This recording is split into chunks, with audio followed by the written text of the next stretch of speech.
I am Tyler Pecora. I'm a senior here. I am studying in the biology department, and I'm working in the Ebro lab. So, speak up a little bit. Louder. Okay. So let's go ahead and raise our hand if we have some form of iPod or MP3 player, anything that plays music. All right, now keep your hand up if you feel like you listen a little bit too loud sometimes. Oh, some people raise their hand after that. Okay. So, 28 million Americans have some form of hearing loss, and of that 28 million Americans, 10 million have received hearing loss from noise-induced activities, either in the workplace or recreational, like listening to iPods. And in another recent study done, about 1 out of every 3 college students will experience some form of hearing loss.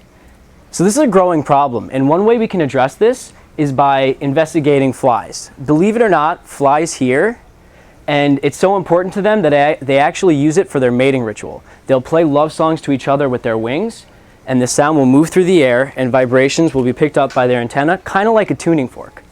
And we like working with flies because ethically we can do a lot more with them, and they're cost effective. But also, they have very similar gene instructions to mammals. For example, there is a gene atonal that is so similar in mammals and in flies that if you take a mammal with a broken atonal gene and replace it early in development with a working fly gene, that mammal will develop with working hearing. Flies can go deaf as well. Deep inside their antenna over here, they have these sensory cells. This is a ciliated dendrite. And in there, they have these dynein arms, which are just protein structures. And we know that if the fly is missing this structure, it will be deaf. But what we don't know is how and why this comes to be. So wouldn't it be great if we had a glowing protein structure that we could follow through development? Fortunately enough, that's what I'm working on. By borrowing jellyfish gene instructions and tagging our gene of interest, we can have a glowing protein structure that we can follow through development. So now you're probably asking yourself, what does this have to do with me listening to my iPod?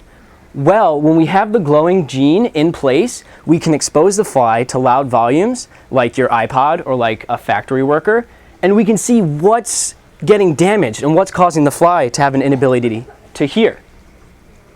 So hopefully with my research, we can investigate and understand more human hearing loss, both in a hereditary context where you're losing your hearing at birth, and in our noise-induced hearing loss where you're listening to your iPod too loud. But until then, please just turn it down. Thank you.